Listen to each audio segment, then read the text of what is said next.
So now I'll be building the shock system for this Yeti XL. It's a fairly similar shock system to most other shocks, just on a larger scale. The cartridge is basically a small cartridge that they've just expanded around the outside. Still small washers on the inside.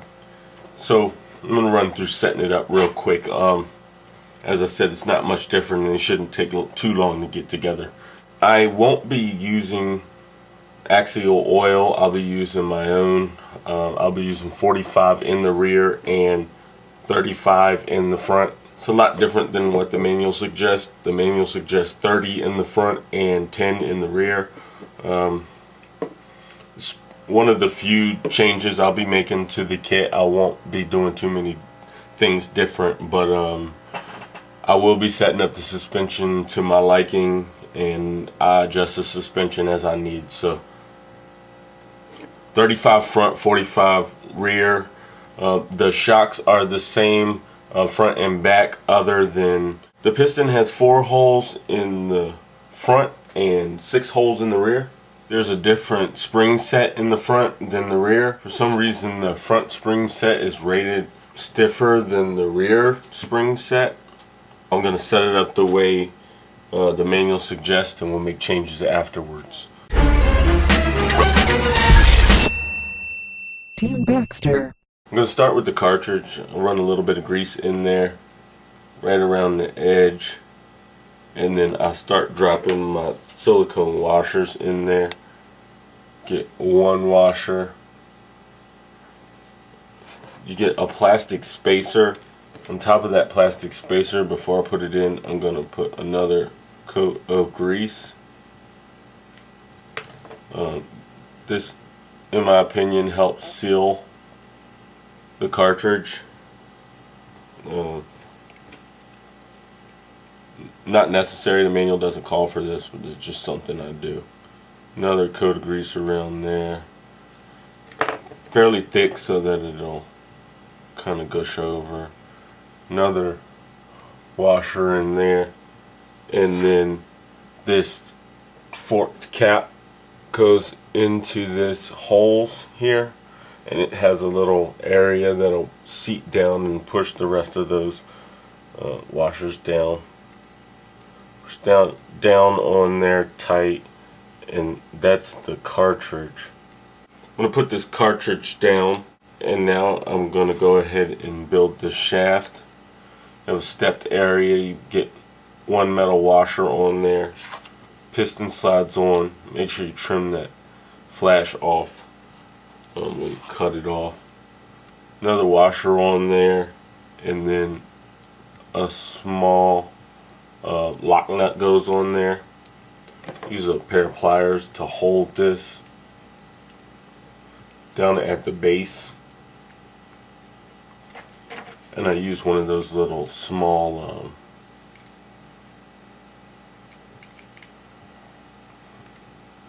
cross wrenches to tighten it up.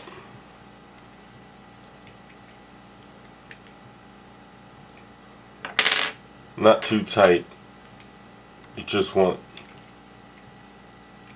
the top of it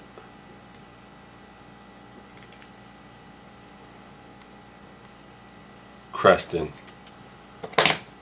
So that's the piston installed on the shaft. We'll go ahead and thread this cartridge.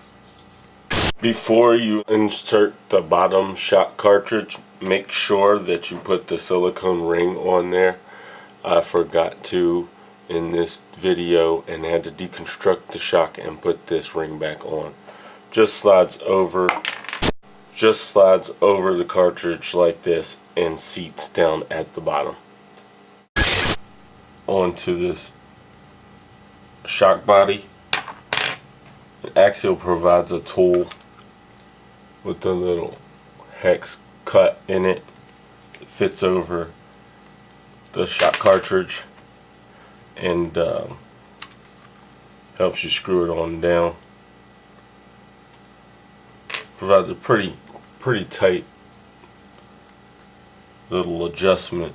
So now that the cartridge is installed in the shock body, I'll go ahead and push this shaft right through there, remove that extra grease. Go ahead and pull that on down, and then I'll slide this little rubber bump stop on and go ahead and start threading this rod in. A little bit tight, but it's going on there pretty simply.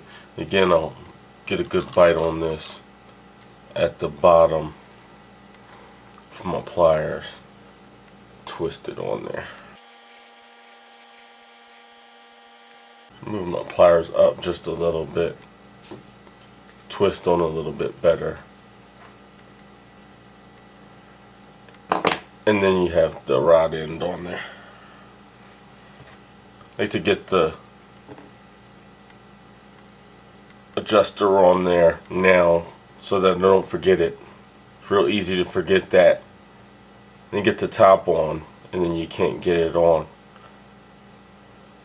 Screw that on and screw it down just a little bit. Alright, so that's most of the shock. For a fillet, I'm going to go ahead and put this silicone washer down into the shock top. Get that seated down in there properly. And then I'll set that aside. So now I'm going to start filling this shock. Got this pulled all the way down. I'm going to run oil more than halfway, nearly to the top. Then I'm going to pump this a couple of times to get the oil that was below the piston, the air that was below the piston, to come up a little bit. And then I'll have to let this sit for a few minutes just to let the rest of the air come up.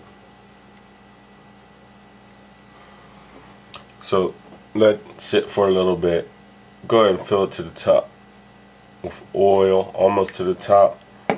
Drop that rod almost all the way to the top, real slow so that the oil can cycle through it. Don't let the top of the piston crest the oil. So now that's all the way compressed. I'm going to fill it right up to the top, almost so the oil starts to peak. And then I'm going to slowly twist this top on that I've already put that silicone washer in. The manual suggests that you don't need to bleed, so it's probably the best way that I can see to get this on. Hand tighten it as tight as you can, and you should be able to slowly pull your shaft all the way down. So it seems like they're working pretty good right off the bat. I'm going to go ahead and give the bottom one more little twist, and then for the springs, I like to make sure that the color is facing down, but you get white up top, a divider, yellow on the bottom.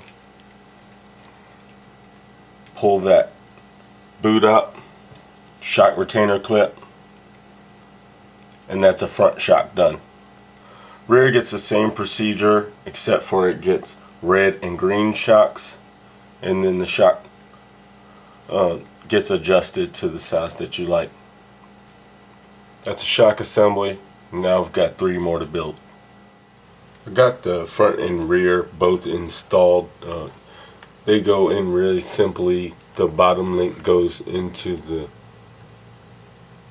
bottom link, and the top gets screwed into a top plate, and then it gets this little brace across the top. And that screws in with 2 screws on each side.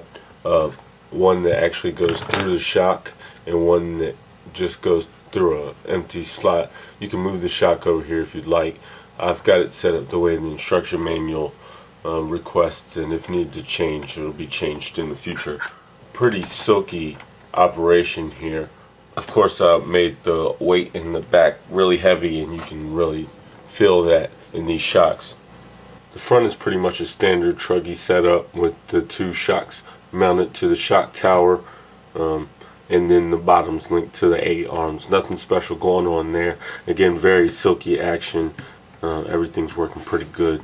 So that's the shocks installed, and now I move on to assembling the body frame. Yeti XL is almost finished.